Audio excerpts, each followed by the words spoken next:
오늘도 솔솔민담을 찾아주셔서 감사드립니다. 기다리시던 재밌는 이야기 또 가져왔으니 이야기 시작하기 전에 구독과 좋아요 부탁드립니다. 해마다 봄이 들면 조선 남녘 산 너머의 한 고을엔 논밭마다 푸른 숨이 피어오르고 바람 따라 구름이 느릿느릿 흘렀습니다. 이름조차 잊혀진 그 고을엔 참 특별한 사내가 살고 있었습니다. 소도 말도 없이 살아가는 가난한 농부였지만 사람들은 그를 똘이라 불렀지요. 그게 본명인지는 누구도 몰랐습니다. 하지만 왜 그렇게 불렸는지는 다들 알고 있었습니다. 그 산에는 손엔 흙이 배어 있었고 집시는 늘 헤어져 있었지만 머리는 사서보다 날쌔고 눈빛은 늙은 개마저 속일 수 없을 만큼 예리했습니다. 사람들과 말장난을 하면 열의 아홉은 그에게 속고 이야기판에 끼면 도포자락 휘날리는 선비들도 고개를 끄덕이곤 했지요. 그런 또리조차도 그날은 미처 알아채지 못했습니다. 어느 봄날 마을 어귀로 낯선 산에 하나가 들어섰습니다. 도포에 갓 손엔 장죽을 든 그는 스스로를 천하제일 관상가라 칭하며 말했지요. 이 사람 얼굴을 들여다보면 복인지 액인지 수명인지 모두 보인다오. 사람들은 호기심에 들썩였고 그 관상쟁이는 마치 운명을 점치듯 사람 얼굴을 훑으며 말을 툭툭 던졌습니다. 자네는 올해 벼농사가 망하겠군. 부인과 사별할 팔자요. 다음 겨울은 넘기기 어렵겠소. 그 말 한마디 한마디에 사람들 얼굴이 창백해졌고 누군가는 덜덜 떨며 은전을 내밀었지요. 그 모습은 마치 사람의 눈과 코, 입만 보고 운명을 가지고 노는 듯 보였습니다.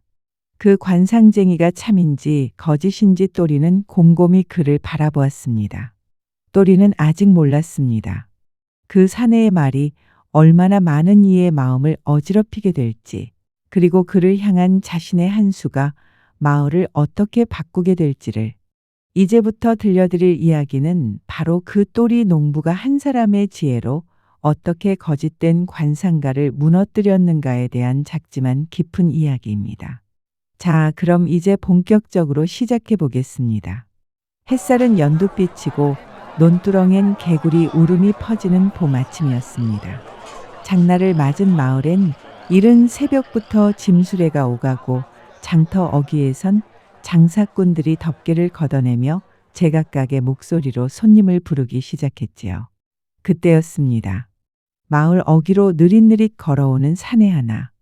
긴 도포 자락에 검은 갓, 손엔 옥빛 장죽을 들고 눈매는 꿰뚫듯이 가늘고 콧대는 유난히 높았지요. 그 사내의 이름은 아무도 몰랐습니다. 스스로는 천하제일 관상가라 불렀지만 마을 사람들은 그를 갓쓴 이방인이라 불렀습니다. 그가 처음 마을에 도착했을 때는 장터 입구에 주막에 서였습니다. 주모가 말없이 내준 막걸리 한 사발을 단숨에 들이켜고는 그는 혼잣말을 하듯 중얼거렸습니다. 허허, 똑같구먼. 얼굴만 바뀌었지 사람 속은 어디서나 다 똑같다니까. 그 말에 귀가 솔깃해진 노파 하나가 다가왔습니다. 그러자 그는 슬며시 노파의 얼굴을 살펴보더니 이렇게 말했지요. 사내 자식 셋을 낳았으나 하나는 멀리 떠났고 하나는 병이 깊고 하나는 속을 썩이지요. 노파는 입을 다물지 못했습니다. 주막 안은 금세 술렁였고 그 소문은 바람보다 빠르게 장터로 번졌습니다. 사실 그 관상쟁이는 한때 도성에서 이름을 날렸던 사내였습니다. 점쟁이 아비 밑에서 자라 얼굴을 읽는 법을 익혔고 20살 무렵엔 벼슬길을 꿈꾸며 선비들 틈에서 관상으로 장래를 봐주곤 했지요. 하지만 번번이 권력자들의 눈밖에 났고 한 번은 귀한 집 아씨의 혼처를 잘못 보아 쫓겨났으며 한양에서는 더 이상 그의 말을 믿는 이가 없었습니다. 그는 그날 이후로 장터를 떠돌며 은전 몇 잎의 사람의 마음을 꿰뚫는 일을 하기 시작한 것이었습니다. 눈빛 하나, 주름 하나, 심지어 말버릇 하나까지 놓치지 않는 그의 재주는 진짜였지만 그것을 무엇에 쓰느냐는 그의 선택이었지요. 그의 말에는 사람을 홀리는 묘한 힘이 있었습니다. 누구든 그 앞에 앉으면 어느새 속마음까지 들킨 듯 조용해졌습니다. 그리고 그것이야말로 그가 원하는 순간이었지요. 주막 앞에서 담뱃대를 비우던 박서방이 그를 보고는 눈썹을 실룩이며 중얼거렸습니다. 저 양반은 또 니신지. 걸음걸이가 예사롭질 않구먼. 곁에서 멍석을 펴던 엿장수 순돌이도 고개를 빼꼼히 내밀며 말했지요. 도성서 왔다 카더이다. 뭐라더라 관상 보는 양반이라나? 그 말이 퍼지자마자 마을엔 금세 소문이 돌았습니다. 얼굴만 봐도 운명을 맞춘대. 수명이며 복이며 죄다 꿰뚫는다 카더라. 한양서 벼슬아치들도 줄을 선다나 뭐라나. 말에 꼬리가 붙고 눈이 붓고 사람들이 하나둘 장터 광장으로 모여들기 시작했지요. 관상쟁이는 마치 오래 기다려온 무대에 선 사람처럼 장터 평상 위에 조용히 올라앉았습니다. 주름 하나 없이 반듯한 도포 자락을 가다듬고는 짧은 기침 한 번 뒤에 말을 뗐습니다. 이 고을엔 처음 오는 길이요. 나는 사람 얼굴에 깃든 운명을 읽는 사람입니다. 보기는 이에 눈은 맑고 화를 입을 이는 귀끝이 검은 법이지요. 태어난 해 팔자, 사주팔자가 아니라 이 얼굴이 곧 하늘이 준 답입니다. 마을 사람들은 서로 눈을 마주보며 술렁였습니다. 그가 가진 분위기, 말투, 옷차림은 분명 예사롭지 않았으니까요. 그때 앞줄에 서 있던 김 노인이 조심스럽게 앞으로 나섰습니다. 허리는 굽었지만 눈빛은 살아있는 그가 조용히 물었지요. 정말 제 얼굴만 보고 앞날을 아실 수 있겠습니까? 관상쟁이는 빙그레 웃으며 고개를 끄덕였습니다. 그럼요. 노인장 평생 성실하게 땅을 일구었으나 큰 복은 늘 한 걸음 앞에서 스쳤지요. 자손은 많으나 속 썩이는 이는 둘째이옵니다. 그리고 건강은 괜찮으나 다리 쪽이 자주 저리지 않으십니까? 김노인의 눈이 동그랗게 커졌습니다. 그걸 어떻게? 그제야 사람들의 눈빛이 달라졌습니다. 우아하고 탄성이 퍼지고 주변에선 저마다 얼굴을 들이밀며 외쳤지요. 내 것도 좀 봐주소. 얼굴값은 얼마요? 자네가 말한 복 내 눈에도 있어. 관상쟁이는 조용히 손을 들었습니다. 사람이 많으니 한 사람당 은전 하나. 시간은 많지 않소이다. 그때부터였습니다. 줄을 서고 무릎을 꿇고 얼굴을 들이대고 관상쟁이는 마치 재판장처럼 사람을 올려다보며 말을 내렸습니다. 그리고 그 무리의 뒤쪽 팔짱을 낀 채 조용히 서 있던 한 사람. 바로 똘이었습니다. 그는 눈을 가늘게 뜨고 관상쟁이의 눈동자를 가만히 바라보며 입꼬리를 슬쩍 올렸습니다.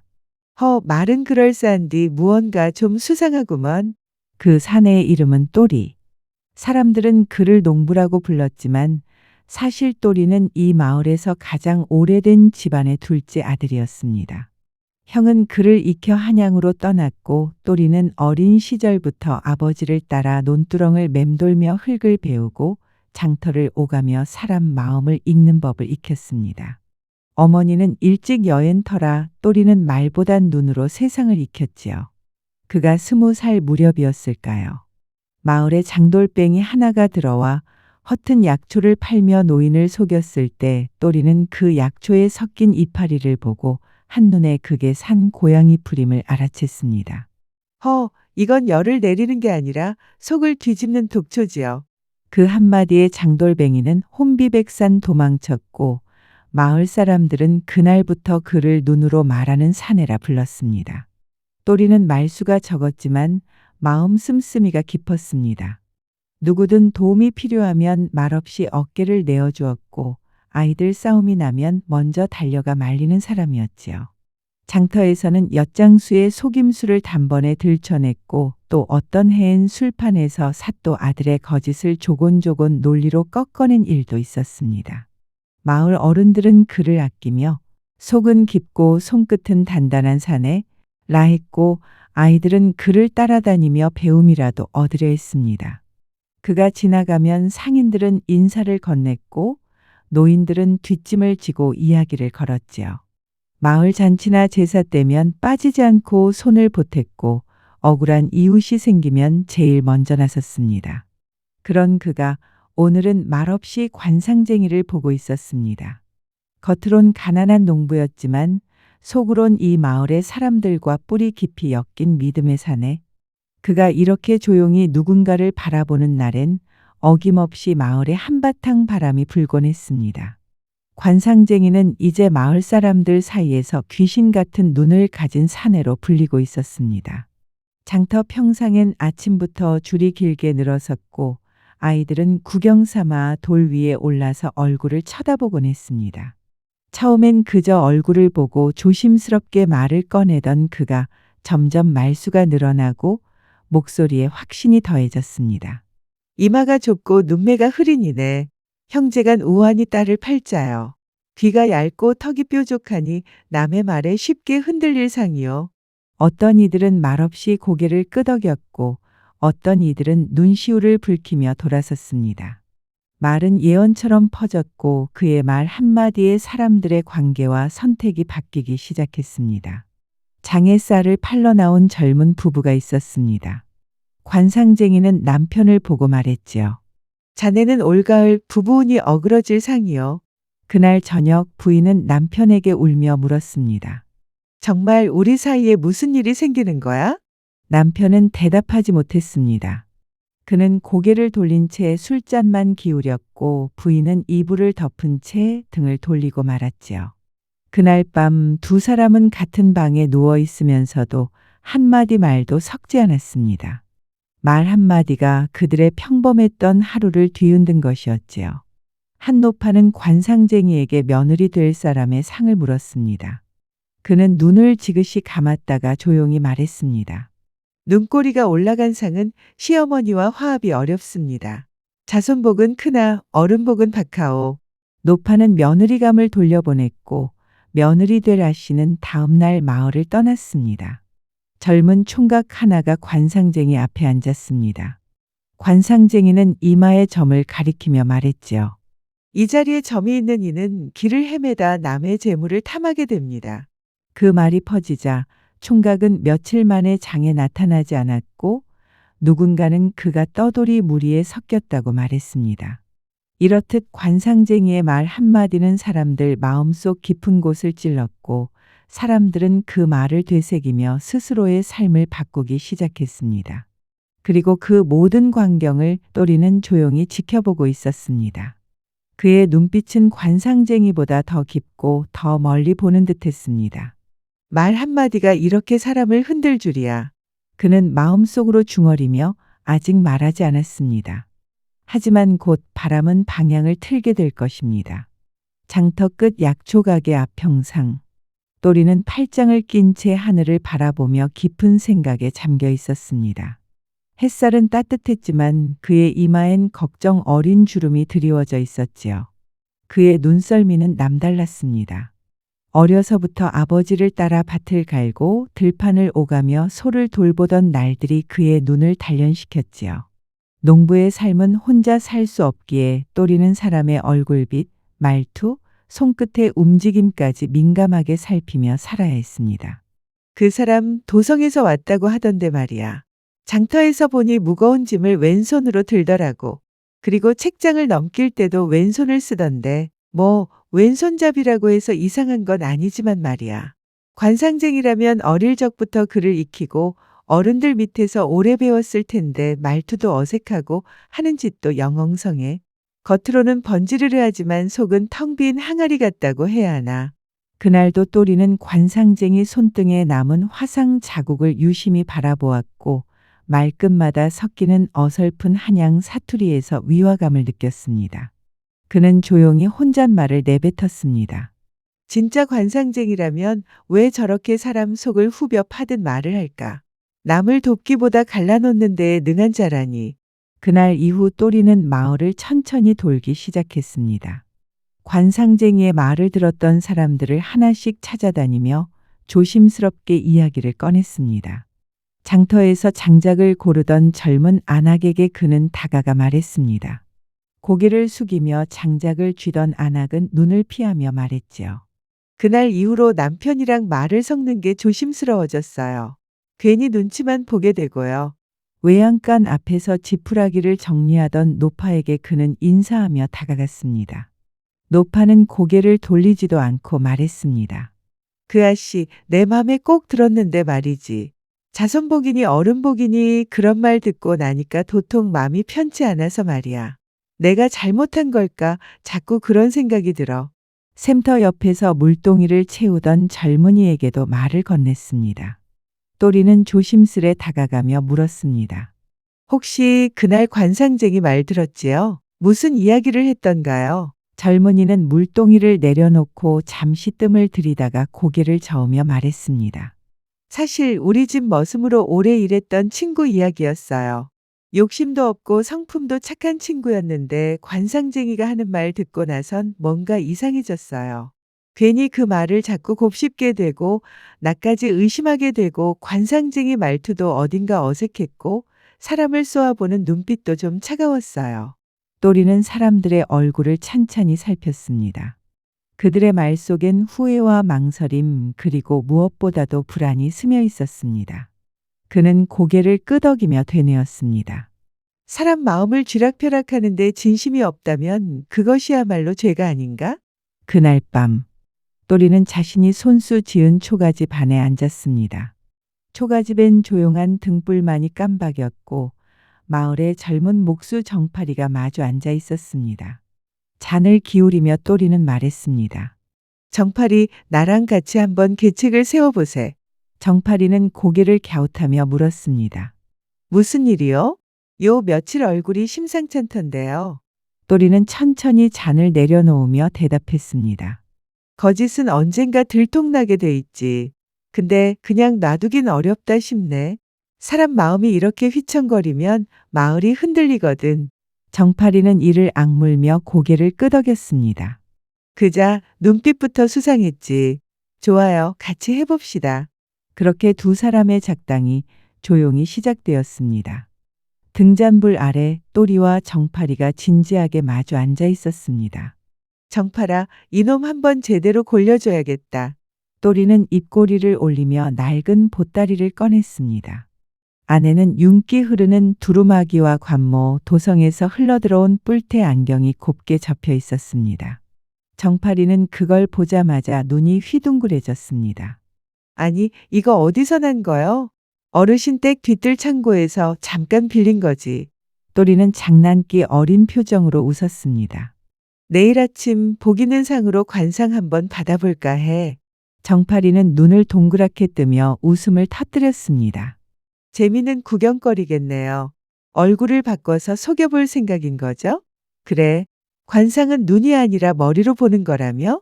어디 그놈 머리가 얼마나 빠른지 시험 좀 해보자고. 그날 밤 두 사람은 분장에 몰두했습니다.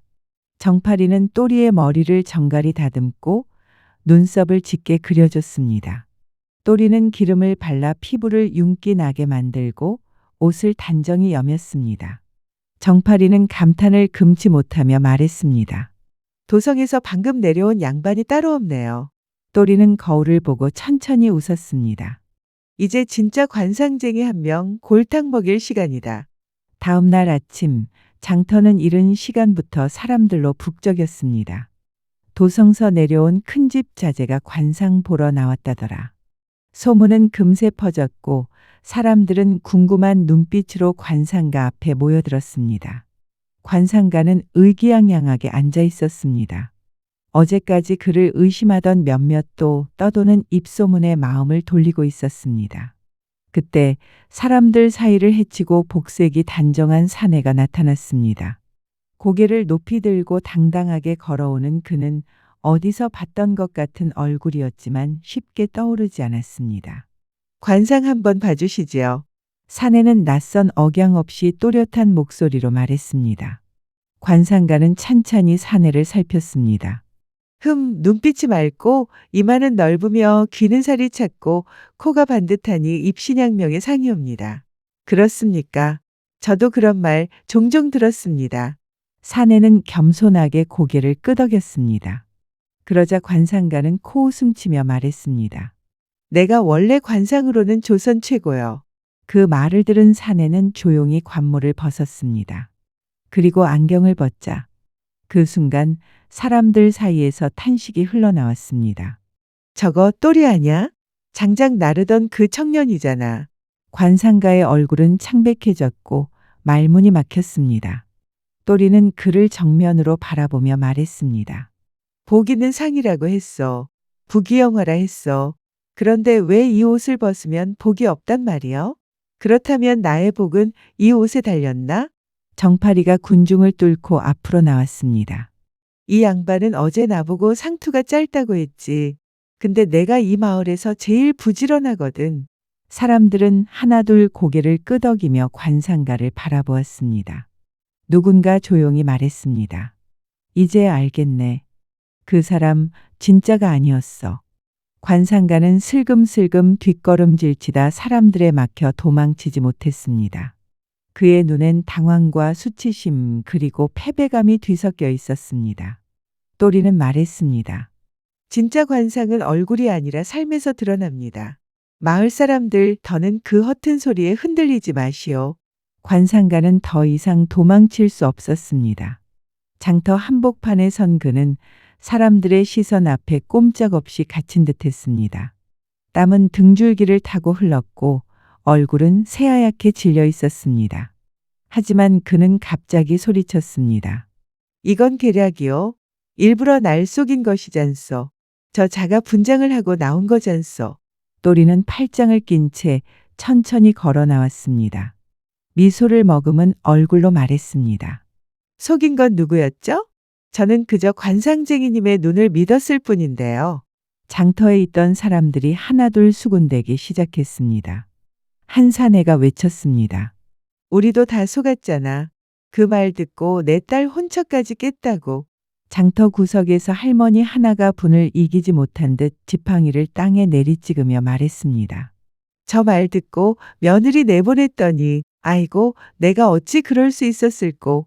또 다른 장사꾼이 분을 사기며 말했습니다. 내 물건 도둑상이라더니 장사 접으려 했어. 이게 다 뭐여? 군중의 목소리는 점점 커졌고 관상가의 얼굴은 점점 더 창백해졌습니다. 그는 입술을 떨며 말했습니다. 난 그저 살고 싶었던 것뿐이었어. 또리가 걸음을 멈추며 말했습니다. 살고 싶었다고요? 다른 사람 삶을 짓밟으며 자긴 살고 싶었다는 말이요. 그 말에 군중은 조용해졌습니다. 그리고 관상가는 그대로 무릎을 꿇었습니다. 머리를 조아린 채 떨리는 목소리로 말했습니다. 죄송합니다. 제가 잘못했습니다. 내 말이 칼이 되어 누군가의 꿈과 믿음을 찢었다는 걸 이제야 깨달았습니다. 정파리는 군중 틈에서 조용히 말했습니다. 이제 진짜로 끝난 거지? 그 말에 관상가는 고개를 푹 숙인 채 말했습니다. 내가 이렇게 무릎을 꿇고 고백할 수 있게 기회를 준 것 그것만으로도 고맙습니다. 물론 그만큼 수치스럽습니다. 이 수치는 평생 잊지 않겠습니다. 그 모습을 본 마을 사람들 몇몇은 고개를 끄덕였고 또 누군가는 씁쓸히 한숨을 쉬었습니다. 그때 또리는 장터 가운데에 서서 주변을 둘러보며 말했습니다. 오늘 우리가 배운 건 딱 하나입니다. 겉모습만 보고 판단하면 누구든 속을 수 있다는 거지요. 다들 느끼셨지요? 말 한마디, 눈빛 하나가 사람 운명을 바꿀 수도 있다는 걸요. 한 어르신이 말했습니다. 그놈 말 듣고 내 아들 머리 깎여 보냈는데 그래도 늦기 전에 알게 됐으니 천만다행이지. 정파리는 헛기침을 하더니 웃으며 말했습니다. 이 일로 또리 자네가 유명해지는 것 아닌가. 이제 또리하면 모르는 사람 없겠어. 사람들이 그 말에 웃음을 터뜨렸고 또리는 쑥스러운 듯 뒷머리를 극적였습니다. 그날 관상쟁이는 조용히 마을을 떠났고 마을 사람들은 오랫동안 그날의 일을 입에 올리며 교훈으로 삼았습니다. 그리고 시간이 흘러 다른 고을 장터에서도 이 이야기는 전해졌습니다. 겉모습보다 속마음을 봐야 한다는 교훈과 함께 말이지요. 아이들이 어른들에게 물었습니다. 정말로 얼굴만 보고 사람을 알 수는 없나요? 그러자 어른들이 웃으며 이렇게 대답했습니다. 그래, 사람은 말이야. 마음이 얼굴에 스며들긴 하지만 결국은 그 마음이 진짜란다. 그리고 언젠가 누군가 또리에게 물었습니다. 당신은 어떻게 사람을 봅니까? 또리는 짧게 대답했습니다. 나는 그 사람이 약한 사람에게 어떻게 대하는지부터 봅니다. 그 말은 바람처럼 퍼져 오래도록 사람들 마음에 남았습니다. 오늘의 이야기는 어떠셨는지요? 솔솔민담은 또 재미난 이야기를 준비하겠사오니 구독과 좋아요 부탁드립니다. 가운데 동그란 버튼을 누르시면 재미난 이야기를 더 들어보실 수 있답니다.